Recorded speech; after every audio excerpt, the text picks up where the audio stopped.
नमस्कार, मैं प्रिया ठाकुर और आप देख रहे हैं 247 सुपरफास्ट। तो चलिए बढ़ते हैं आज की खबर की ओर। ऊना जिले में लगातार हो रही मूसलाधार बारिश से जनजीवन प्रभावित हुआ है।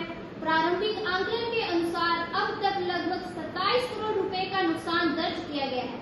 सरकारी व निजी संपत्तियों को नुकसान पहुँचाने के साथ साथ अनेक विकास परियोजनाएं भी प्रभावित हुई है। उपायुक्त जतिन लाल ने बताया कि स्थिति से निपटने के लिए जिला प्रशासन पूरी तरह से तत्पर के साथ मैदान में सक्रिय है।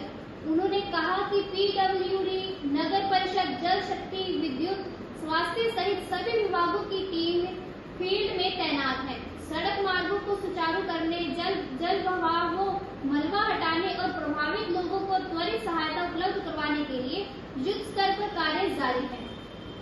उपायुक्त ने आज विभिन्न प्रभावित क्षेत्रों का दौरा कर नुकसान का जायजा लिया और मौके पर ही आवश्यक दिशा निर्देश जारी किए। इस दौरान एसडीएम ऊना विश्व मोहन देव चौहान ने भी उनके साथ रही।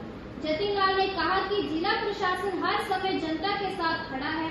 जन सुरक्षा प्रशासन की सर्वोच्च प्राथमिकता है। किसी भी आपात स्थिति में जिला आपदा प्रबंधन नियंत्रण कक्ष के लिए टोल फ्री नंबर 1077 पर तुरंत संपर्क करें, जहां से त्वरित सहायता उपलब्ध करवाई जाएगी।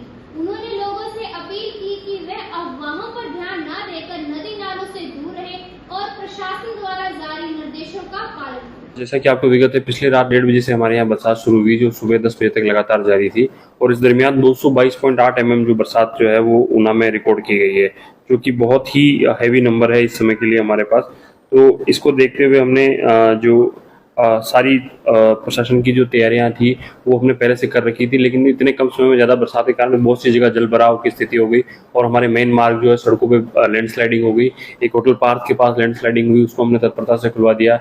एक जो किला साहब के पास जो है वहाँ पर पहाड़ी को रिटेनिंग वॉल गिर गई, तो वो रास्ता भी वन वे किया हुआ है और वहाँ पर भी जेसीबी लगी हुई है, उसको खुलवा रही है। इसके अलावा वाटर लॉगिंग के कारण शहर में लगभग घुटनों तक पानी भर गया था, तो उसको हमने हमारे एसडीएम साहब ने बड़ी मुस्तैदी से कार्रवाई करते हुए मौके पर वो खड़े रहे और उन्होंने पानी को जो है नेचुरल फ्लो में उसका रास्ता निकलाया। इसके अलावा इंडस्ट्रियल कॉलोनी जो डीआईसी और जीएमडीआईसी और माइनिंग की कॉलोनी है, वहां पर भी काफी नुकसान हुआ। दीवार गिर गई है, कॉलोनी में पानी गिर गया, उनके रास्ते भी, ऑफिस में भी 2-2 फीट तक पानी अभी भी भरा हुआ है। तो ये काफी वाटर लॉगिंग की और लैंडस्लाइड की समस्या आई है। अभी तक कोई जान माल के नुकसान की सूचना हमें प्रारंभिक रूप से नहीं मिली है।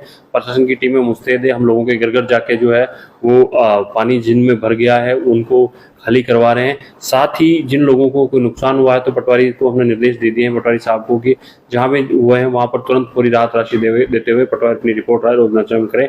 इसके अलावा 2-3 जगह से डंगे गिरने से घर गिरने की जो है वो भी शिकायत में मिली है हमें, तो हमने रेवेन्यू की टीम को मौके पर भेजा है। पीडब्ल्यूडी आईपीएच की टीमें भी है और वो जेसीबी की सहायता से उनको रिस्टोर कर रहे हैं। सर, स्कूलों के लिए क्या निर्देश?